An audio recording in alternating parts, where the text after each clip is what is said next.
Hello to all students. Bal Sadhana family की online classes में students आज हम बायोलॉजी के चैप्टर जेनेटिक्स में सम स्पेसिफिक टर्मिनोलॉजी का अध्ययन करेंगे। वंस अगेन, बाल साधना फैमिली की ऑनलाइन क्लासेज में आज हम बायोलॉजी के चैप्टर जेनेटिक्स आनुवांशिकी में स्पेसिफिक टर्मिनोलॉजी का अध्ययन करेंगे। प्रीवियस वीडियो में हमने दो स्पेसिफिक टर्मिनोलॉजी का अध्ययन किया था। फर्स्ट, फैक्टर, जो मेंडल द्वारा प्रयुक्त शब्द था, वर्तमान में उसके स्थान पर आज हम लेते हैं जीन। दूसरा स्पेसिफिक जेनेटिक टर्मिनोलॉजी हमने पढ़ा था जीन, जो शब्द जॉनसन ने दिया है। आज हम ले रहे हैं तीसरा specific terminology of genetics is allele, allelomorph भी कहते हैं, हिंदी में इसे बोलते हैं युग्म विकल्पी। इट मीन्स पेड, पेड के लिए शब्द काम में लेते हैं, जोड़े के लिए। It means alternate, it means alternate form of gene is called allele. किसी भी जीन के एक या एक से अधिक विकल्प, उसको युग्म विकल्पी बोलते हैं, एलील। तो इसको बोलेंगे जोड़ा या पेड, इसको बोलेंगे अल्टरनेट। ये बोल सकते हैं किसी एक लक्षण,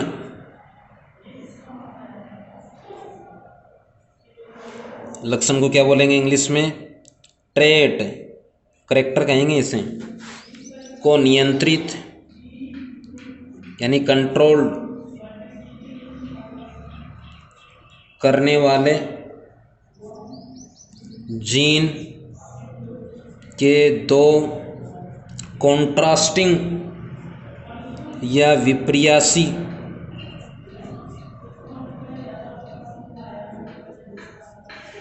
स्वरूपों को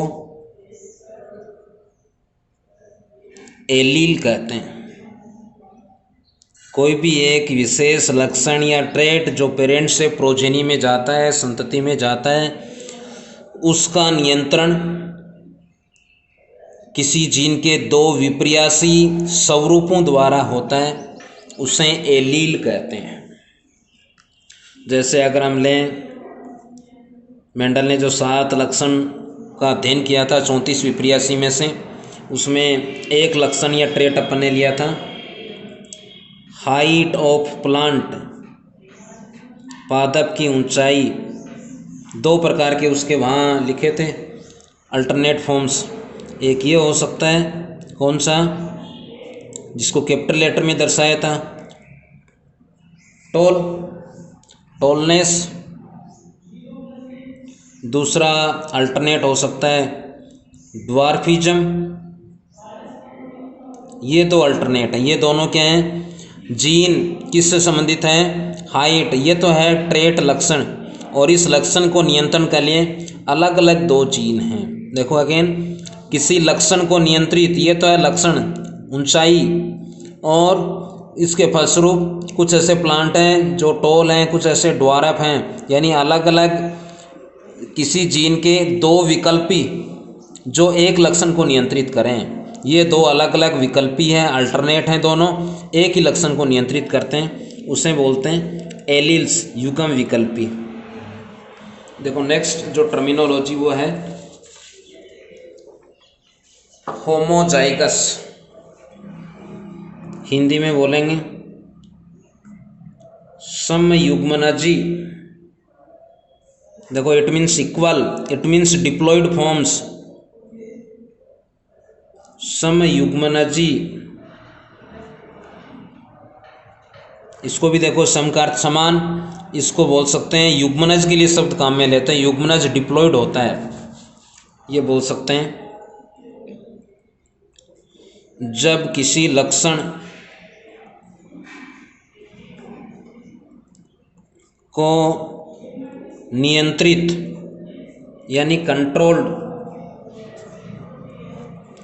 नियंत्रित करने वाले जीन, स्टूडेंट्स ध्यान में रखना है, ये डीएनए के सेगमेंट को कहते हैं। पहले इसके स्थान पर फैक्टर शब्द काम में लेते थे। जीन के दोनों युग्म विकल्पी कैसे हो? समान हो। युग्म विकल्पी एक समान हो।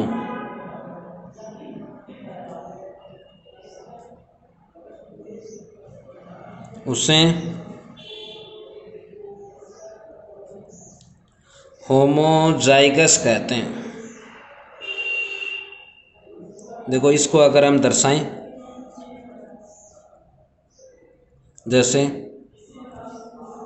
होमोजाइगस दोनों विकल्पी कैसे हैं? समान हैं। होमोजाइगस दोनों समान हैं। होमोजाइगस समान है दोनों। होमोजाइगस दोनों समान है। देखो डिफरेंस क्या है? ये तो लंबाई के संदर्भ में लिए थे अपन ने, ये आगे राउंड के संदर्भ में लेंगे। बीज के आकार से संबंधित हैं, राउंड में आर आता है पहला। इसको बोलेंगे डोमिनेंट होमोजाइगस प्रभावी समयुग्मनजी। इसको बोलेंगे रिसेसिव होमोजाइगस। रिसेसिव होमोजाइगस यानी अप्रभावी विषमयुग्मनजी, अप्रभावी समयुग्मनजी। इसको बोलेंगे डोमिनेंट होमोजाइगस प्रभावी समयुग्मनजी। इसको बोलेंगे रिसेसिव होमोजाइगस अप्रभावी समयुग्मनजी। ये लेंथ से संबंधित हैं, ये बीज के आकार से संबंधित हैं। देखो इससे अगला जस्ट इससे अपोजिट है। यहाँ हम लिए समान, तो वहाँ यदि आ जाएंगे असमान तो उसे बोलेंगे हेटेरोजाइगस। ये आ जाएगा अगला हेटेरोजाइगस। इसको बोलेंगे विषम युग्मजी। सेम यही अर्थ है, समान के स्थान पर क्या आ जाएगा? असमान। ये बोल देंगे जब किसी लक्षण यानी ट्रेट करैक्टर को नियंत्रित करने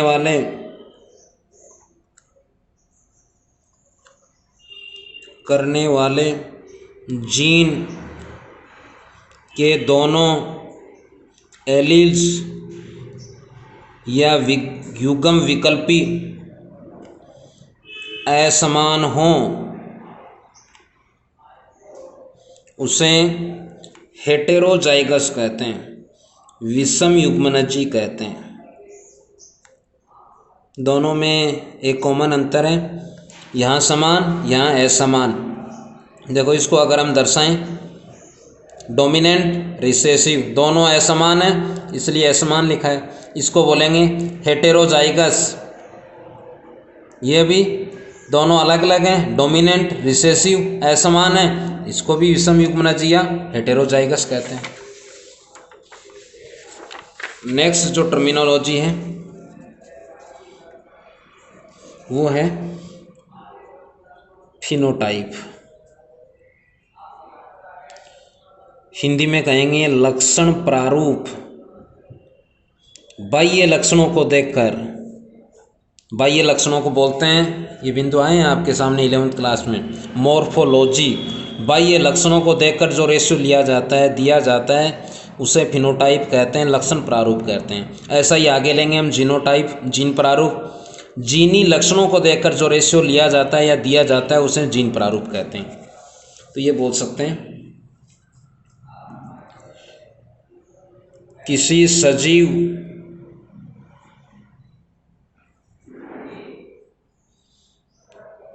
की बाह्य प्रतीति, देखो इसको इंग्लिश में बोलेंगे external appearance. External appearance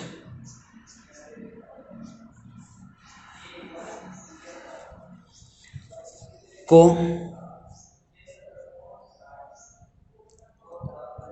phenotype यानी लक्षण प्रारूप कहते हैं। बाह्य लक्षणों को देखकर जो अनुपात दिया जाता है उसे फिनोटाइप कहते हैं। मॉर्फोलॉजी बोल सकते हो, एक्सटर्नल अपीयरेंस बोल सकते हो आप। जैसे ही आ जाएगा पहला, दूसरा ही आ जाएगा ये। इसको तो क्या बोलेंगे? होमोजाइगस, दोनों समान है, ये दोनों भिन्न है, ये डोमिनेंट है, ये रिसेसिव है, तो इसको क्या बोल देंगे? हेटेरोजाइगस या विषम युग्मनजी। देखो अगला है जीनोटाइप। इसको क्या बोल देंगे, जीन प्रारूप, यानी इसको बोल सकते हैं रेशियो, इसको बोलेंगे जीनी संरचना को देखकर जो अनुपात दिया जाता है। किसी सजीव की आनुवांशिक या आनुवंशिकीय रचना, इंग्लिश में बोलेंगे जेनेटिक कॉन्स्टिट्यूशन, जेनेटिक कॉन्स्टिट्यूशन को जीनोटाइप कहते हैं, हिंदी में कहेंगे जीन प्रारूप कहते हैं। जैसे ये आ जाएगा फर्स्ट, इसी को अगर हम ऊपर वाले एग्जाम्पल को लिखें, इसको बोलेंगे प्योर या होमोजाइगस, क्योंकि दोनों जीन क्या हैं, इक्वल हैं, यहाँ अनइक्वल हैं, अनइक्वल हैं तो बोलेंगे इम्प्योर, अशुद्ध, या विषम है तो विषम युग्मनजी, हेटेरोजाइगस। ये नेक्स्ट टर्मिनोलॉजी है। नेक्स्ट हम ले रहे हैं डोमिनेंट करैक्टर, इसको बोलेंगे प्रभावी लक्षण। देखो एक तो ये ध्यान में रखना है आपको कि मेंडल ने F1 जनरेशन में जो करैक्टर आए थे, दर्शाए दिए जाते थे, या जो लक्षण प्रकट होते थे F1 जनरेशन में, उसको डोमिनेंट कहा था। डोमिनेंट करैक्टर को उन्होंने कैपिटल लेटर से दर्शाया था। दूसरा, जो F1 जनरेशन में जो ट्रेट या करैक्टर रिप्रेजेंट नहीं होते हैं, यानी प्रकट नहीं होते हैं, उनको मेंडल ने रिसेसिव कहा था, अप्रभावी कहा था, तथा उन्हें स्मॉल लेटर में दर्शाया था। तो ये बोल सकते हैं वे ट्रेट या लक्षण जो F1 जनरेशन में प्रकट होते हैं, F1 जनरेशन में दिखाई देते हैं या प्रकट होते हैं, उन्हें डोमिनेंट करैक्टर बोलते हैं। कैसे दर्शाते हैं इन्हें? कैपिटल लेटर में दर्शाते हैं। इसका आगे वाला टर्मिनोलॉजी लेंगे, उसको बोलेंगे रिसेसिव करैक्टर, अप्रभावी लक्षण। वे लक्षण जो F1 जनरेशन में प्रकट नहीं होते हैं, उन्हें अप्रभावी लक्षण कहते हैं। मेंडल ने अप्रभावी को कैसे दर्शाया था? स्मॉल लेटर में। ये बोलेंगे वह ट्रेट या लक्षण जो F1 जनरेशन, आगे मेंडल के इनहेरिटेंस के लॉज हम पढ़ेंगे, वहाँ F1 जनरेशन बनाएंगे। F1 जनरेशन में अपने आप को अभिव्यक्त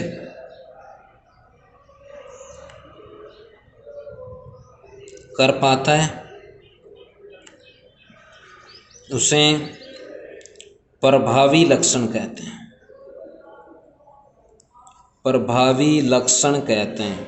देखो यहाँ ये ध्यान में रखना है बेटा आपको, F1 का अर्थ होता है, F का तो है फीलियल, वह इसका अर्थ है फर्स्ट, तो फर्स्ट फीलियल कहेंगे इसे। जनरेशन जैसे बोल सकते हैं पेरेंट जनरेशन, पेरेंट से जो संततियाँ बनेंगी उसको प्रोजेनी जनरेशन बोल देते हैं। इसका अपोजिट आ जाएगा, जो अभिव्यक्त नहीं कर पाते हैं उन्हें अप्रभावी कह देंगे।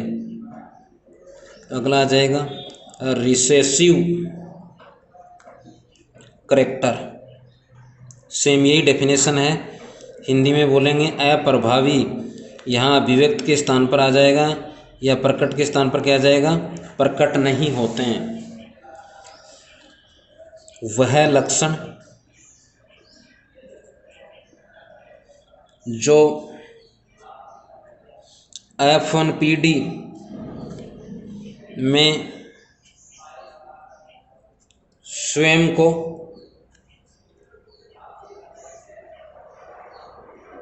अभिव्यक्त नहीं कर पाता। यहाँ क्या लिखा था? अभिव्यक्त कर पाता है, यहाँ अभिव्यक्त नहीं कर पाता है,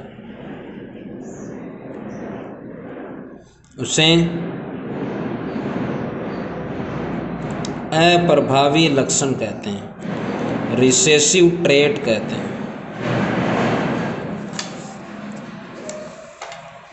नेक्स्ट टर्मिनोलॉजी है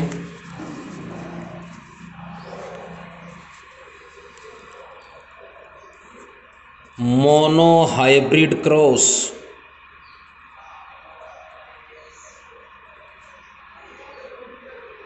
इंग्लिश में बोलेंगे, हिंदी में एक संकर संकरण। देखो, मोनो का अर्थ होता है सिंगल, इसका अर्थ होता है मिक्सर। जब एक ही लक्षण को लेकर दो भिन्न पौधों में क्रॉस करवाते हैं उसे मोनो हाइब्रिड कहते हैं। यहाँ अगली देखो टर्मिनोलॉजी लेंगे, डाई हाइब्रिड क्रॉस, इसको बोलेंगे द्विसंकर संकरण। क्या बोलेंगे? जब दो भिन्न लक्षणों को लेकर दो भिन्न पौधों में क्रॉस करवाते हैं उससे डाई हाइब्रिड। इसके पश्चात हम लेंगे ट्राई हाइब्रिड क्रॉस, हिंदी में बोलेंगे इसे त्रिसंकर संकरण। देखो क्या अर्थ होगा, जब तीन विभिन्न लक्षणों को लेकर दो भिन्न पौधों में क्रॉस करवाते हैं उससे ट्राई हाइब्रिड क्रॉस कहेंगे। इससे अगला आ जाएगा poly hybrid cross, poly hybrid cross, इसको बोलेंगे बहु संकर संकरण। जब कई लक्षणों को लेकर दो भिन्न पौधों में क्रॉस करवाते हैं उसे पॉली हाइब्रिड क्रॉस कहते हैं। तो एक ही डेफिनेशन है, एक एक शब्द का अंतर है इनमें। जब एक ही लक्षण को लेकर दो भिन्न पौधों में क्रॉस करवाते हैं उसे मोनो हाइब्रिड। जब एक ही लक्षण लेकर जब दो लक्षण लेकर दो भिन्न पौधों में क्रॉस करवाते हैं उसे डाई हाइब्रिड। जब तीन विभिन्न लक्षण लेकर दो भिन्न पौधों में क्रॉस करवाते हैं उसे ट्राई हाइब्रिड। जब कई लक्षण लेकर दो भिन्न पौधों में क्रॉस करवाते हैं उसे पॉली हाइब्रिड क्रॉस कहते हैं। ऐसे बोलेंगे, देखो वह संकरण जिसमें एक लक्षण की इनहेरिटेंस वंशांगति का अध्ययन किया जाता है उसे क्या बोलेंगे? Mono hybrid cross. उसे मोनो हाइब्रिड क्रॉस कहते हैं, एक संकर संकरण। यहाँ क्या आ जाएगा? दो लक्षण लेकर, सेम यही है। वह संकरण जिसमें दो ट्रेड्स, इंग्लिश में बोलेंगे इसको ट्रेड्स, दो लक्षणों की इनहेरिटेंस यानी वंशांगति, पीढ़ी दर पीढ़ी के लिए बोलते हैं इसको, का अध्ययन किया जाता है उसे डाई हाइब्रिड क्रॉस कहते हैं। यहाँ सेम आ जाएगा, देखो तीन लक्षण ले लेंगे यहाँ। वह संकरण या वह क्रॉस जिसमें तीन लक्षणों ट्रेड्स की इनहेरिटेंस वंशांगति का अध्ययन किया जाता है उसे ट्राई हाइब्रिड क्रॉस कहते हैं। देखो यहाँ दो लक्षण, ऊपर वाले में एक लक्षण, इस नीचे वाले में आ जाएगा पॉली का अर्थ होता है मैनी, कई लक्षण। ये बोल देंगे वह संकरण जिसमें कई लक्षणों को, इंग्लिश में बोलेंगे मैनी ट्रेड्स की इनहेरिटेंस यानी वंशांगति का अध्ययन किया जाता है उसे पॉली हाइब्रिड क्रॉस कहते हैं। देखो दोबारा अगर हम देखें, mono single, di it means two, mono it means single और one, di it means two, tri it means three, poly it means many. एक लक्षण की वंशांगति का अध्ययन करेंगे मोनो हाइब्रिड, दो लक्षणों की वंशांगति का अध्ययन करेंगे डाई हाइब्रिड, तीन लक्षणों की वंशांगति का ट्राई हाइब्रिड, मैनी ट्रेड्स की वंशांगति का अध्ययन करेंगे पॉली हाइब्रिड। देखो नेक्स्ट टर्मिनोलॉजी है वो है टेस्ट क्रॉस। आगे दोबारा इसको हम पढ़ेंगे, फ्लो चार्ट बनाएंगे, इसका लीनियर फिगर भी बनाएंगे। हिंदी में इसको बोलेंगे परीक्षण संकरण। देखो ऐसे दर्शाते हैं इसको, अगर हम लीनियर फिगर में दर्शाएं, F1 जनरेशन ऐसे बोलेंगे। देखो एक पेरेंट ये लेंगे अपन आगे मेंडल के लॉज में, इसका अर्थ है पेरेंट फर्स्ट, इसका अर्थ है पेरेंट सेकंड। एक ही लक्षण पादप की लंबाई, लंबा बोना, इनको लेकर हम आगे क्रॉस करेंगे। पहले मियोसिस करवाएंगे, मियोसिस से जनरेशन प्राप्त करेंगे, इसको F1 जनरेशन बोलते हैं। तो F1 जनरेशन का यदि किसके साथ हम क्रॉस करवाएं, एक लेंगे डोमिनेंट, एक लेंगे रिसेसिव, तो इसमें सामान्यतः हम करवाते हैं रिसेसिव के साथ में, इसके साथ में। ये क्या है, रिसेसिव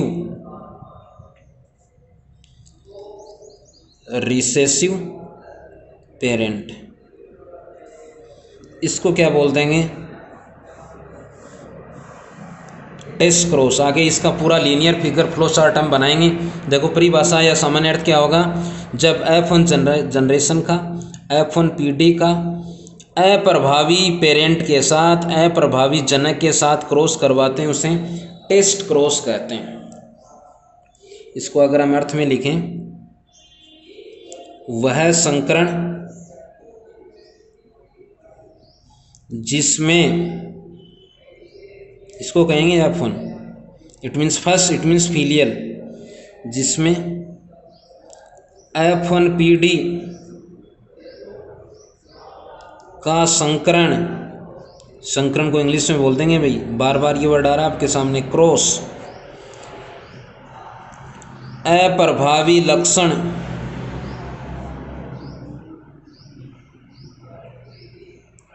प्रारूप वाले जनक, जनक यानी पेरेंट के साथ किया जाता है, उसे टेस्ट क्रॉस कहते हैं, परीक्षण क्रॉस कहते हैं, परीक्षण संकरण कहते हैं। नेक्स्ट है बैक क्रॉस, इसको बोलेंगे हिंदी में संकर पूर्वज संकरण। देखो अगर इसको हम एक छोटे से लीनियर फिगर में दर्शाएं, एक तो यही पार्ट लेंगे, फर्स्ट तो आ जाएगा F1 generation, it means first filial generation, इसका क्रॉस डोमिनेंट होमोजाइगस, दूसरा रिसेसिव के साथ भी करवाते हैं, ये आ जाएगा। इसको बोलेंगे बैक क्रॉस। देखो सामान्य अर्थ क्या है, जब F1 जनरेशन का, दोनों ये तो सेम ही है, जब F1 जनरेशन का दोनों पेरेंट यानी डोमिनेंट होमोजाइगस व रिसेसिव होमोजाइगस समयुग्मनजी प्रभावी जनक समयुग्मनजी अप्रभावी जनक के साथ में। देखो, जब F1 जनरेशन का दोनों जनकों यानी डोमिनेंट होमोजाइगस व रिसेसिव होमोजाइगस के साथ करवाते हैं उसे बैक क्रॉस कहते हैं। अगर हिंदी में बोलें इसे, जब F1 जनरेशन का दोनों जनकों समयुग्मनजी प्रभावी जनक व समयुग्मनजी अप्रभावी जनक के साथ क्रॉस करवाते हैं उसे बैक क्रॉस कहते हैं। देखो ऐसे इसको परिभाषा में लिखें, वह संकरण जिसमें F1PD का क्रॉस क्या करेंगे, दोनों जनकों अर्थ है डोमिनेंट होमोजाइगस रिसेसिव होमोजाइगस में से, यहाँ केवल रिसेसिव होमोजाइगस के साथ करवाते हैं, यहाँ दोनों में से किसी के साथ करवा सकते हैं, दोनों में से किसी एक के साथ किया जाता है उसे बैक क्रॉस कहते हैं, उसे बैक क्रॉस कहते हैं। इन दोनों के आगे लीनियर फिगर बनाएंगे, जीनोटाइप फिनोटाइप भी हम दर्शाएंगे। तो देखो दोनों में कॉमन अंतर क्या है, टेस्ट क्रॉस में F1 जनरेशन का किसके साथ करवाते हैं, रिसेसिव होमोजाइगस पेरेंट के साथ में, ये F1 जनरेशन आगे हम दर्शाएंगे। और यदि F1 जनरेशन का डोमिनेंट होमोजाइगस व रिसेसिव होमोजाइगस दोनों में से किसी एक के साथ किया जाता है उसे क्या बोलेंगे, बैक क्रॉस कहते हैं। Thanks, have a nice day.